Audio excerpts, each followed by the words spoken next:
오늘 주신 하나님 말씀은 구약 신명기가 되겠습니다. 신명기 33장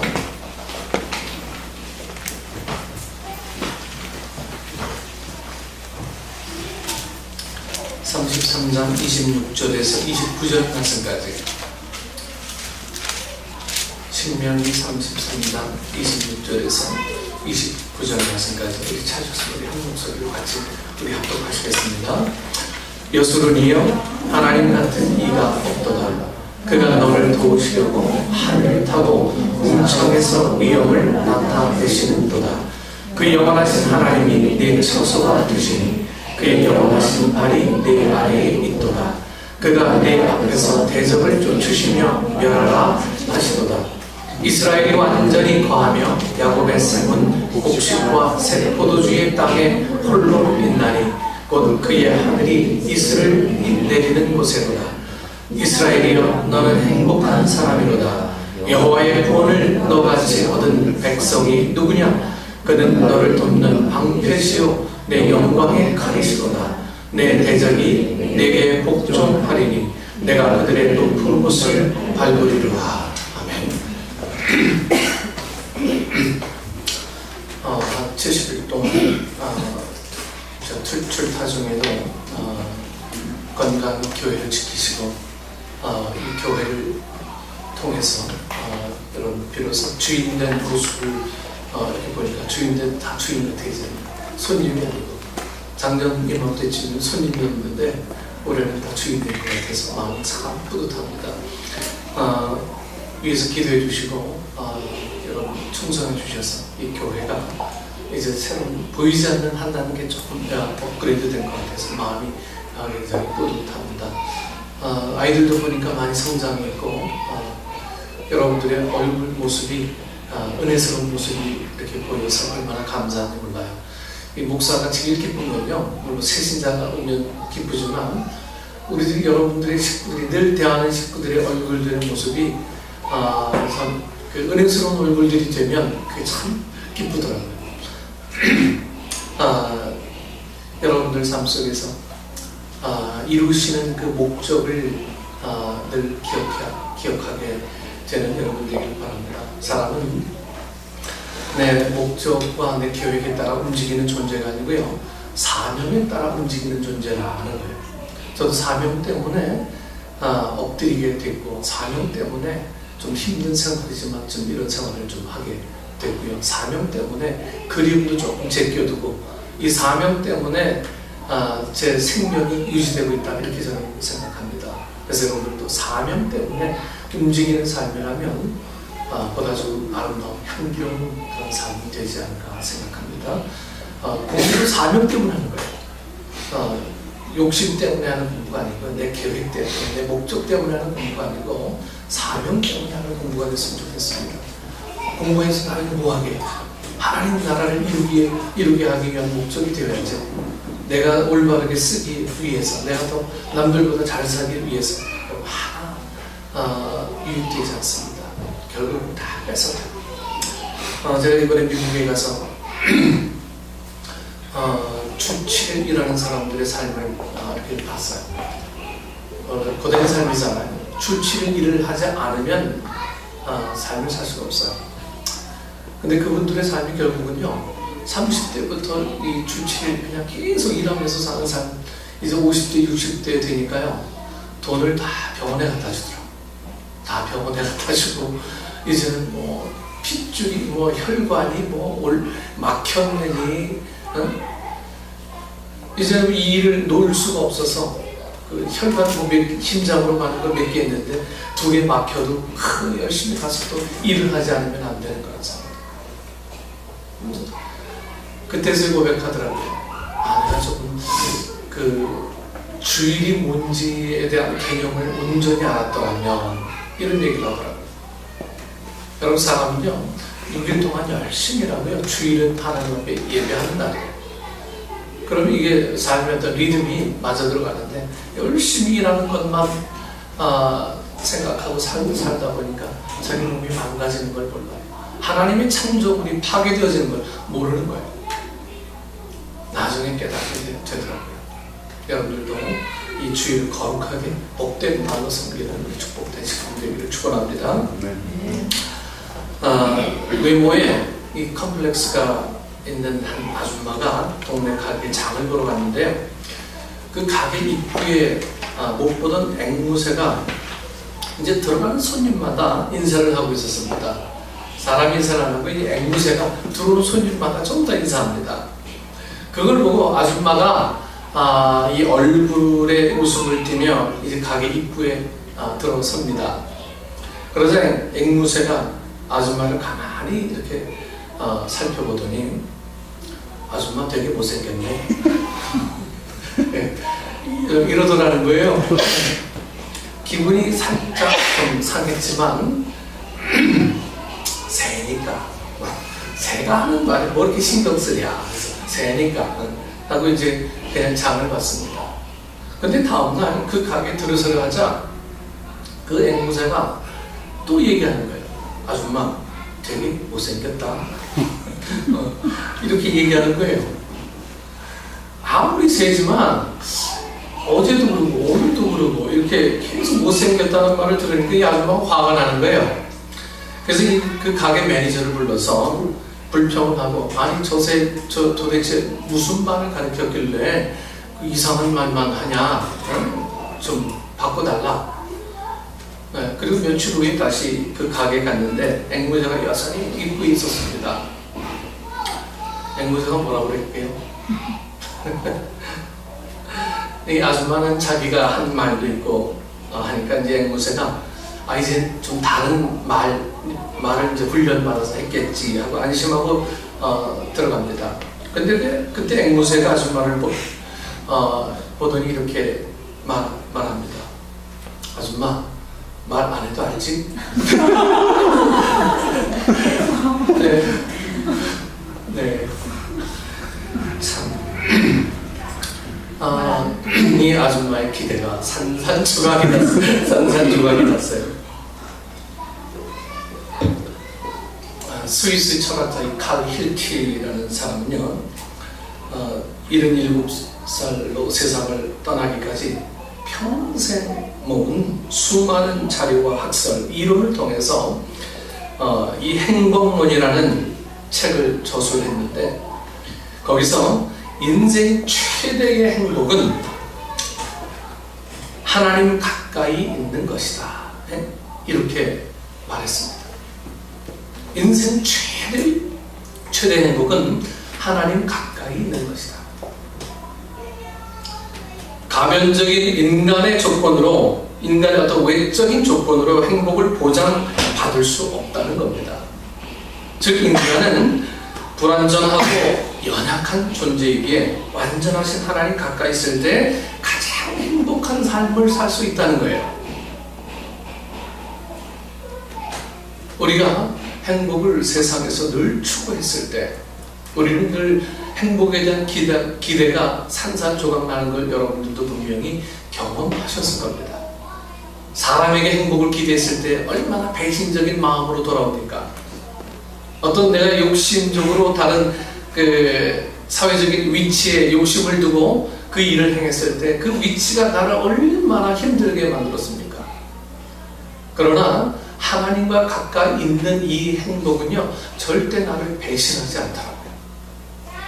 나를 뒤통수 치지도 않고 항상 내가 가까이 가는 만큼 그 하나님과 가까이 있는 행복은 내게 더 큰 30배, 60배, 100배의 행복으로 우리를 늘 그렇게 기쁘게 해주더라고요. 그래서 칼 힐티라는 사람은 결론적으로 이 행복은 하나님과 함께 있을 때, 늘 가까이 있을 때 행복을 얻을 수 있는 거다라고 결론을 내릴 수밖에 없었던 겁니다. 이 점에서 하나님을 가까이 한 이 모세는 인생 최고의 행복을 누린 사람입니다.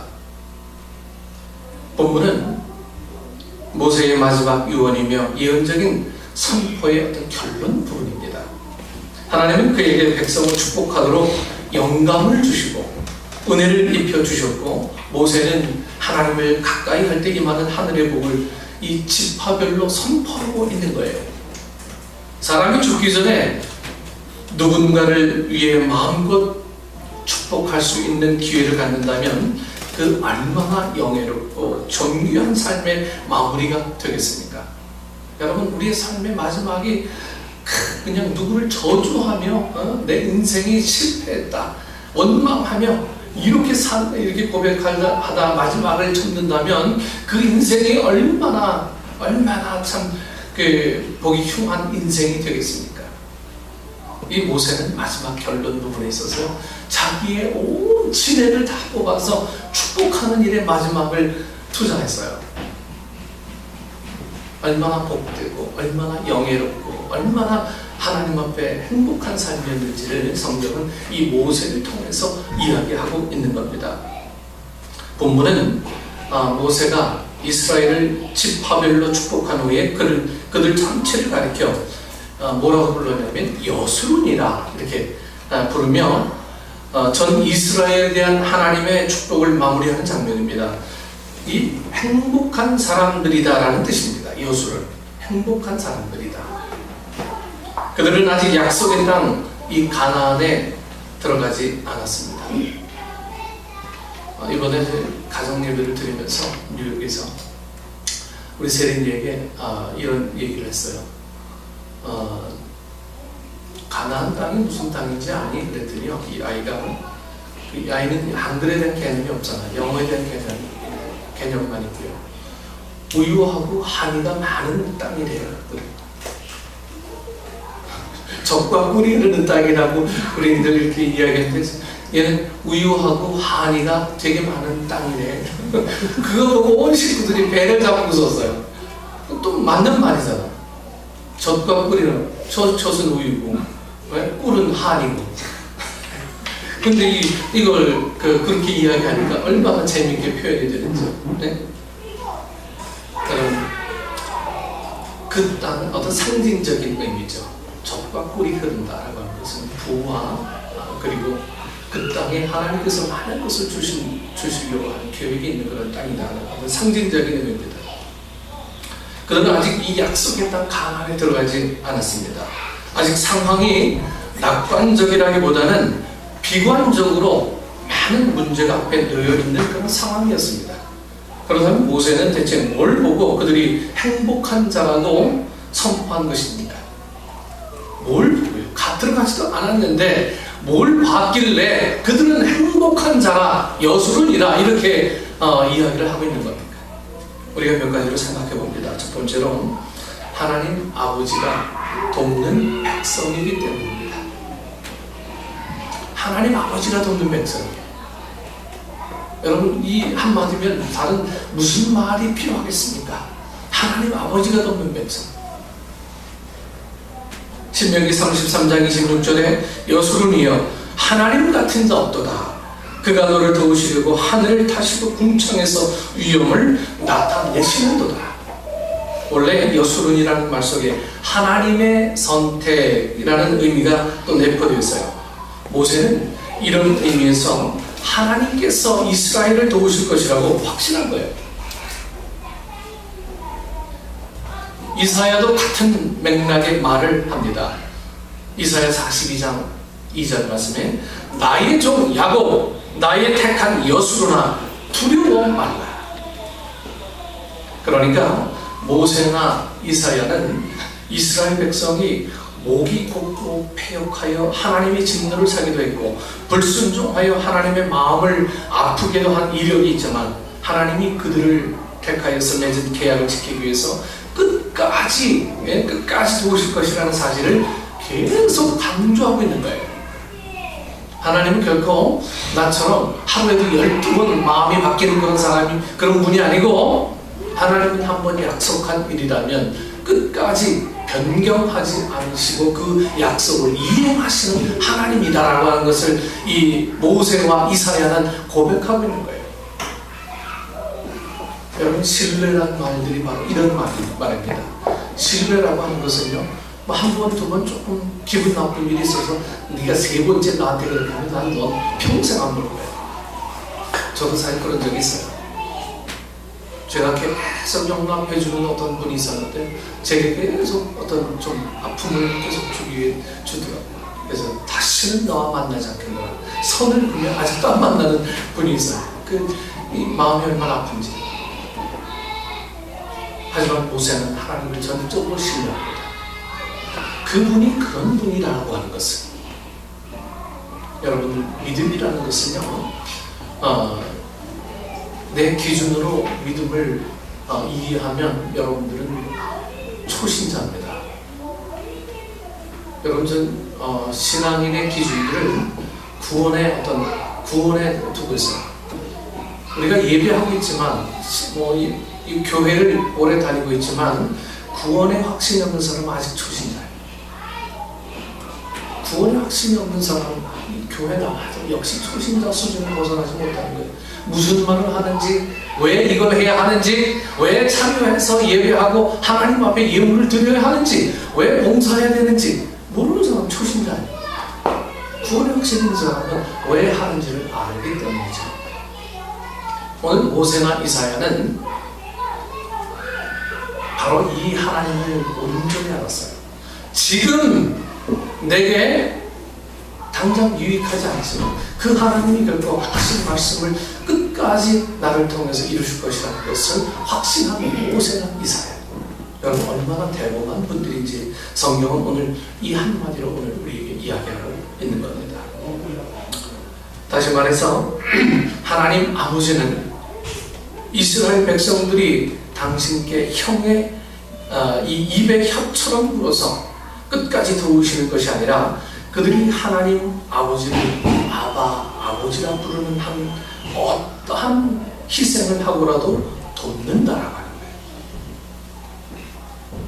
그런 이유로 그들은 행복한 자라는 거예요. 위급한 지경에 있어도 그들은 행복한 자다.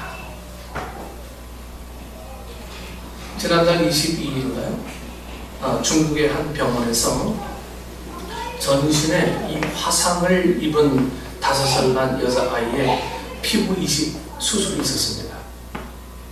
전신에 화상을 입어가지고 피부 이식 수술을 한 보도가 나옵니다. 이 여자아이에게 피부를 기증한 사람은 그 아이의 아버지였습니다. 그런데 이 아이 아버지는요, 전신 마취에 드는 비용 한국 돈 한 17만 원 정도 됩니다. 미국 달러는 한 140불. 이걸 아끼기 위해서요, 국소 마취했어요. 부분 마취를 한 채 오른쪽 다리 절반의 피부를 떼어냈다고 합니다. 여러분, 마취 안 하고 피부를 떼어내는 그 상상이나 하겠습니까? 상상도 안 되죠. 이미 아이의 치료비를 대느라 빚더미에 앉은 그로서는 더 이상 어떤 선택이 없었던 거예요. 마취를 할 돈이 없어서 부분 마취하고 그리고 자기의 오른쪽 다리에 피부를 다 떼냈어요. 부분 마취이기 때문에 그 다리에서 떼어내는 피부의 그 고통을 고스란히 다 느껴야만 했습니다. 의식이 분명한 상태예요. 그래서 너무나 큰 고통에 비명을 지를 수밖에 없었지만 그 와중에도 집도하는 의사에게 저는 괜찮습니다. 더 많이 떼어가 주세요. 딸 아이에게 더 주세요라고 부탁했다는 거예요. 고통 중에서도요, 내 다리에, 이 마취하지 않은 다리의 피부를 떼가면서도 더 떼가 주세요. 신명기 33장 27절에 영원하신 하나님이 너희 처소가 되시니 그 영원하신 팔이 내 아래 있도다. 이는 모세의 격려와 바람이 담긴 말로 이스라엘 백성이 이 세상의 그 무엇이 아닌 하나님의 팔을 의지하며 살아가길 원하는 마음에서 한 그 선포입니다. 여러분, 그렇습니다. 우리 신자의 행복은요, 물질의 소유에 많고 적음에 있지 않습니다. 물질의 소유이잖아요. 하나님 아버지와 친밀한 관계 안에 있으면서 하나님의 극진하신 보호를 받고 있느냐 없느냐에 달리는 거예요. 여러분, 우리의 삶이 많이 소유하고 있으면 행복할 것 같습니다. 우리가 그렇게 되어 보지 않아서 늘 그걸 소망하지만요, 결국은 그 많은 것, 그 관리하느라고요, 그 많은 것 때문에 불행해지는 사람들이 이 세상에는 한 90% 이상이라고 합니다. 많은 걸 누리지는 못한다고 그래요. 이번에 맨하탄에 그 식당에 가서 밥을 먹을 기회가 있었습니다. 근데요, 그 캐딜락 타고 다니는 미국의 어떤 부자들도 결국 나하고 똑같은 음식 먹더라고요. 네. 버거킹에 와가지고 똑같은 치즈버거 먹고 앉아있어요. 콜라 먹고, 네? 감자튀김 먹고 있어요. 그 돈 다 어디다 쓰는지 몰라요. 네. 우리 교회 그 건축할 때가 좀 보태 헌금해주면 좋겠구만.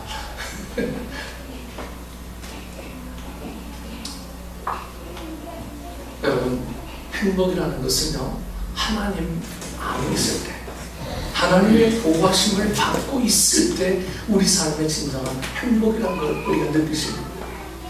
하나님의 보호 아래 우리에게서 떠나게 된다면요, 결국은 우리에게 남는 거는 결국 물질 조금. 근데 그 물질이 떨어지는 건 뭘로 살겠습니까? 교회 안에서 오는 기쁨이 우리 삶에 얼마나 큰 기쁨입니까? 그래서 우리 교회 안에서는 하나 문화를 형성해야 돼요. 제가 우리 교회라고 하는 이 교회 타이틀을 정한 것은요, 저는 공동체를 좋아해서요. 공동체를 통해서 하나님은 또 일하시고, 공동체를 통해서 하나님은 역사를 하시기 때문에, 우리 교회는 우리라는 공동체가 하나님이 좀 기뻐하시는 그런 공동체가 되겠구나라고 하는 생각을 갖고 있기 때문에, 교회는 우리 교회라고 해요. 우리 교회. 우리만의 교회가 아니고요, 우리들 교회. 이 우리라는 개념은 참 따뜻하잖아요. 너무 포근한 단어 아니에요? 사람들이 이곳에서 우리 교회 다 친근하게. 네. 저 우리 교회 여기 있지만 우리 교회는 좀 강제성 있는 것 같아가지고. 여러분, 오늘 이 공동체를 통해서 하나님을 일하세요. 공동체 두 가지라고 그랬죠. 하나는 가정, 하나는 교회. 여러분들의 가정이 교회가 되고, 이 교회는 세상 사람들을 돕는 하나의 공동체 역할을 하는 거예요. 이게 온전해질 때 믿음의 승리는 바로 있을 수 있다라고 하는 거죠. 우리 신자의 행복은 바로 이런 거예요. 많고 좋은 있지 않습니다. 관계성. 내가 얼마나 보호를 받고 있느냐. 하나님은 그 신손과 팔로 세상을 창조하셨습니다. 이 사실을 믿음으로 고백한 사람이 바로 이 다윗과 예레미야예요. 다윗과 예레미야. 시편 102편 25절에 다윗은요, 주께서 옛적의 땅에 기초를 두셨사오며 하늘도 주의 손으로 지으신만이이다. 이렇게 말씀했고요. 선지자 예레미야도요, 예레미야 32장 17절 말씀에 주 여호와여, 주께서 큰 능과 드신 팔로 천지를 지으셨사오니 주에게는 능치 못한 일이 없으시리이다. 그러나 다른 한편 하나님은 인간의 외로움과 고독을 아시는 분이셨습니다. 그래서 아담이 독처하는 것을 안쓰럽게 여기셔서 아담을 깊이 잠들게 하신 후에 그의 갈빗대 하나를 취하여서 여자를 만드시고 그를 아담에게 아내로 주셨습니다. 어떤 책에 보니까 남자와 여자의 재료가 다르다고 해요. 남자는 흙인데 여자는 이 뼈로 지어져 가지고요, 여자들이 훨씬 더 존귀한 존재라고 합니다. 안 좋아하나 봐. 여자들은 뼈로 만들어진 존재가 훨씬 더 우월하대요. 남자는 흙으로 만들어져 가지고. 동감하세요? 그 우월하신 분이 우월한 일을 해야 되는 거예요. 네. 여러분, 뉴하트라는 드라마를 아십니까? 뉴하트. 이 드라마의 주인공 심장 전문의는 국내 최초로 심장 이식술에 성공한 최고의 의사로 등장합니다. 그러나 그의 아내는 자신과 가정사에 전혀 신경을 쓰지 않는 남편에 대한 원망이 날로 깊어갑니다. 그녀는 깊어지는 고독을 견디지 못하고 마침내 두 아이를 데리고 미국으로 떠납니다. 기러기 아빠가 되어서야 그는 가정을 돌보지 못한 사실에 후회를 하게 되죠. 그런데 설상가상으로 당장 수술하지 않으면 생명이 위험한 희귀 심장병 환자의 수술을 마친 후 오히려 그 가족으로부터 이 소송을 당하는 일을 겪습니다. 그 일 후에 그는 깊은 회의감에 빠지죠. 그러다가 미국의 유명 심장 전문 병원에 초청받고 미국행 비행기에 이제 몸을 짓게 됩니다. 이제 자기도 이제 가족하고 이제 함께 살기 위해서 미국으로 갑니다. 남편을 맞으러 나가는 날 아침 그의 아내는 두 아이와 함께 기쁜 마음을 감추지 못하고 아침을 막 먹고 있습니다. 식탁에서 그의 아내가 아이들에게 들뜬 마음으로 말합니다.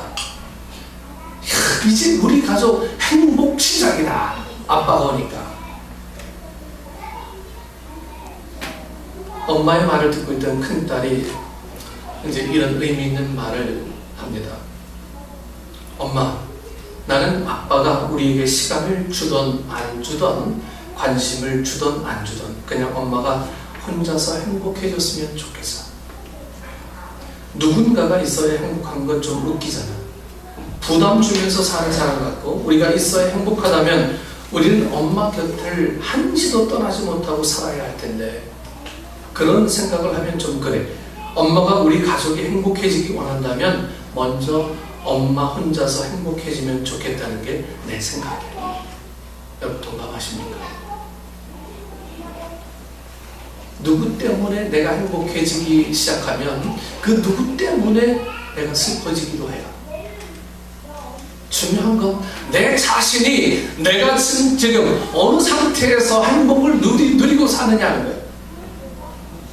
행복을 늘 외적인 조건으로만 이렇게 체험받으려고 합니다. 행복을 늘 상대적인 개념으로 해서 당신은 내게 늘 행복을 채워줘야 될 사람이구나. 왜 그걸 못해? 다른 사람들은 다 하는데. 이러다 보니까 내 자신 스스로가 불행해지고 내 자신 스스로가 어려워지고 이따가 아이가 얼마나 큰 교훈을 주는지 몰라요. 아니 엄마 삶 스스로 행복해져.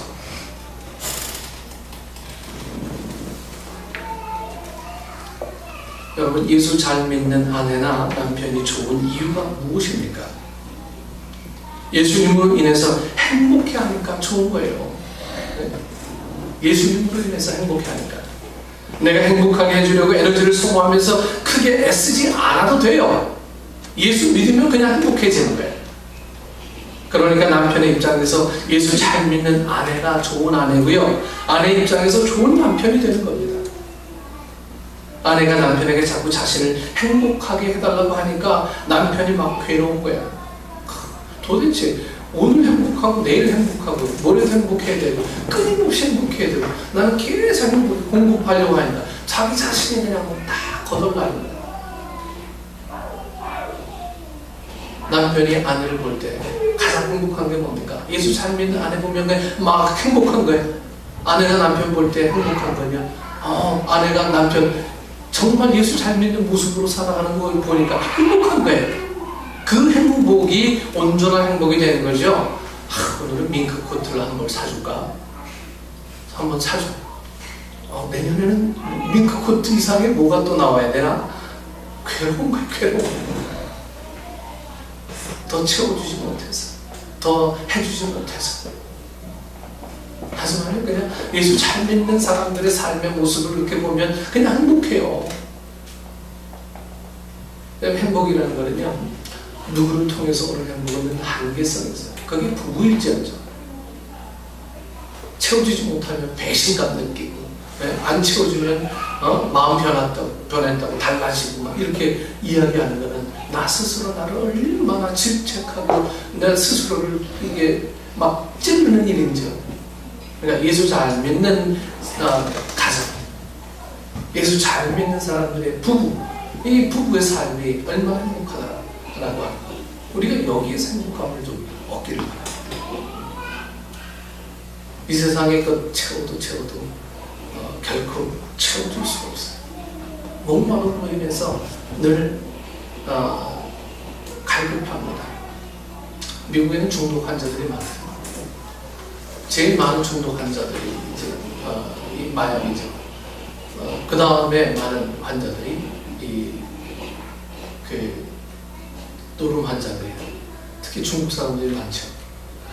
가보면 카지노에 가보면은 사람들 그냥 돈 한 움큼 움켜쥐고 도대체 뭘 위해서 사는지 거기에 매달려서 계속 땡기고 던지고, 네. 헤어나지 못해요. 행복이라는 건요, 그쪽에서 엄청나게 돈을 많이 딴 사람이 간혹 있어요. 행복하겠습니까? 결코 행복하지 않아요. 메스컬에서 로또 맞은 사람들 거의 불행하다고 늘 얘기하잖아요. 행복하지 않는 거예요.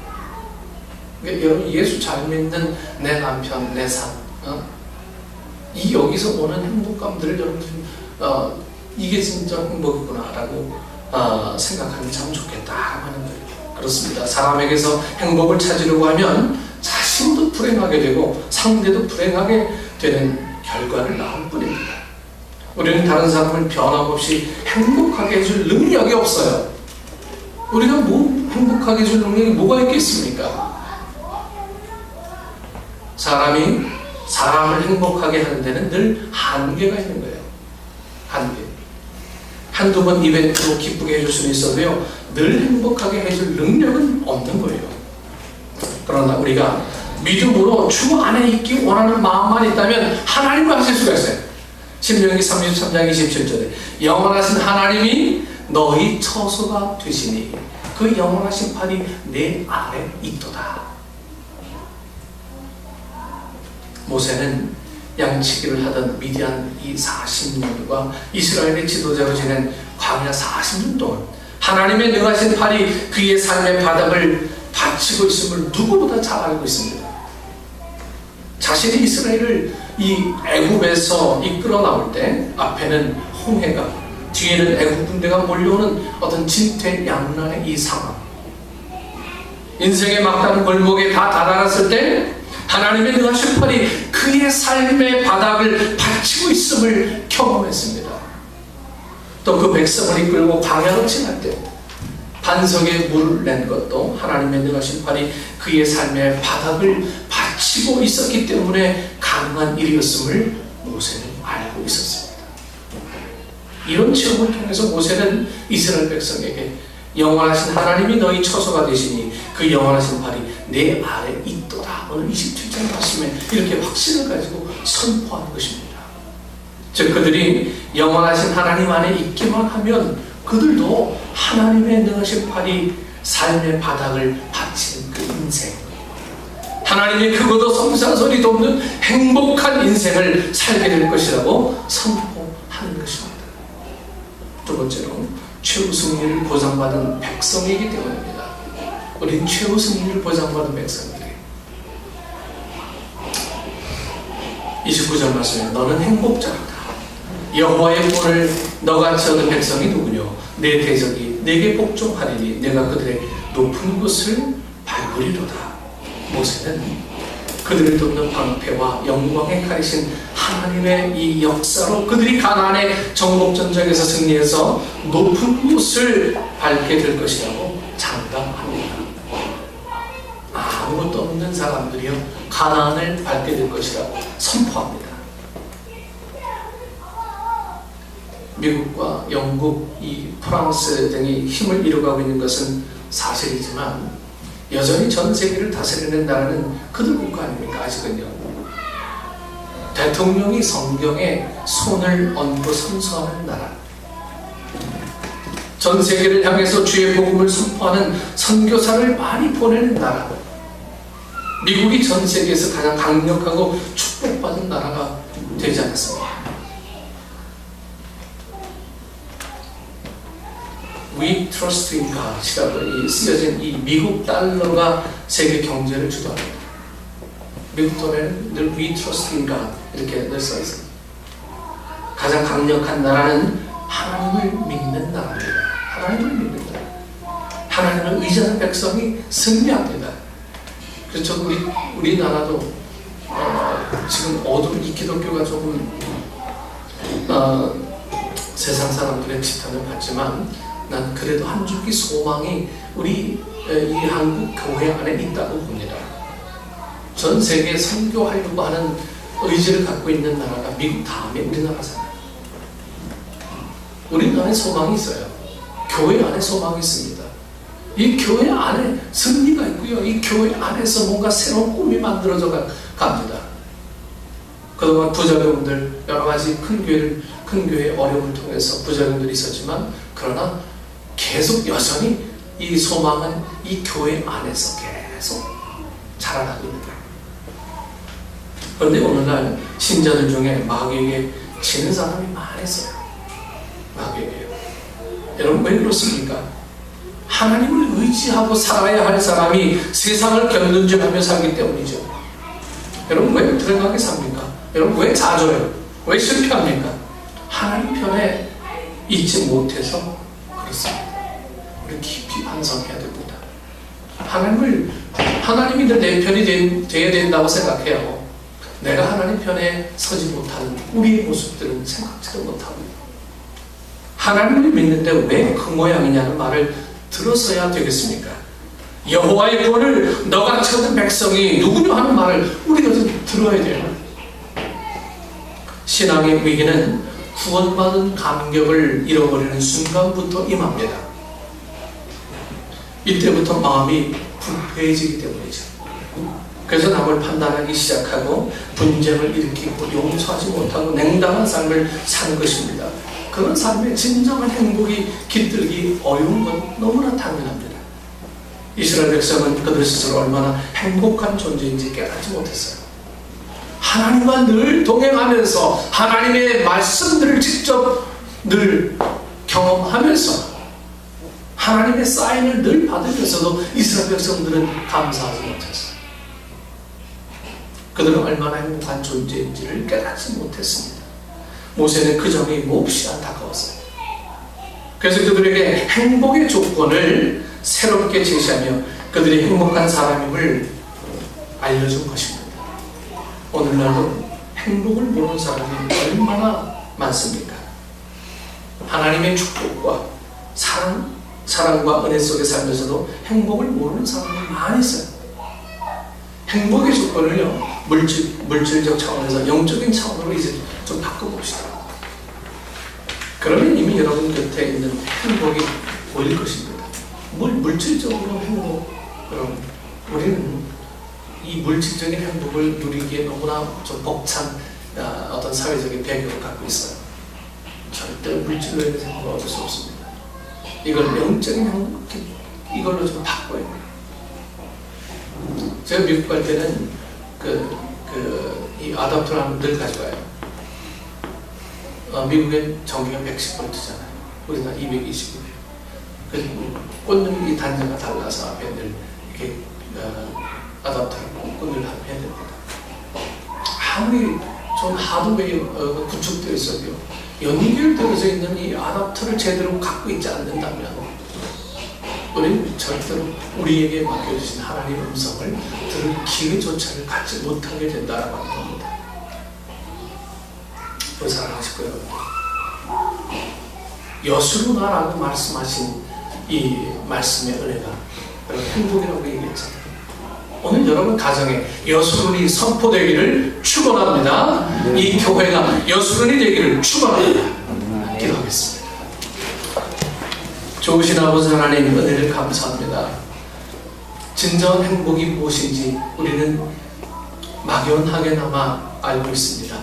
그러나 세상을 살다 보면 이 세상이 너무도 우리를 각박하게 만들어서 늘 세상에 쫓겨 살고 내 위치와 내 경제적인 능력과 내 자녀들과 늘 억압이 달려오고 늘 거기서 헤어나지 못해서 늘 우리는 갈등하며 어려워하는 우리의 모습들을 바라봅니다.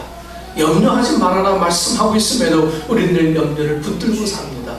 아버지 하나님, 이 두 가지의 갈래 속에서 우리는 늘 고민하고 타협하고 하나님의 은혜를 늘 2차적으로 늘 생각하는 우리들의 모습 속에서 우리 진정 내 신앙의 현주소를 다시 발견하여 내 삶 동안 온전히 하나님을 기쁘게 하겠습니다. 이 고백으로 살아간다면 그것이 역전되어서 변화되어서 어려울지언정 주님께서 우리를 인도하실 줄을 믿습니다. 이 고백으로 살아가는 축복 축복된 식구들의 고백이 되어줄 줄 믿사오니 여호와 하나님, 우리 모든 식구들이 그러한 상황들을 이겨내며 승리해 나갈 수 있는 축복의 우리 식구들 되어줄 수 있도록 인도하여 주옵소서. 우리 가정과 우리 직장과 우리 교회에 여수론이 선포되게 하시고 진정 주님을 통해서 오는 기쁨과 행복이 우리의 삶을 움직여 나갈 수 있도록 성령 하나님 인도하여 주옵소서. 예수님의 이름으로 기도드립니다. 아멘.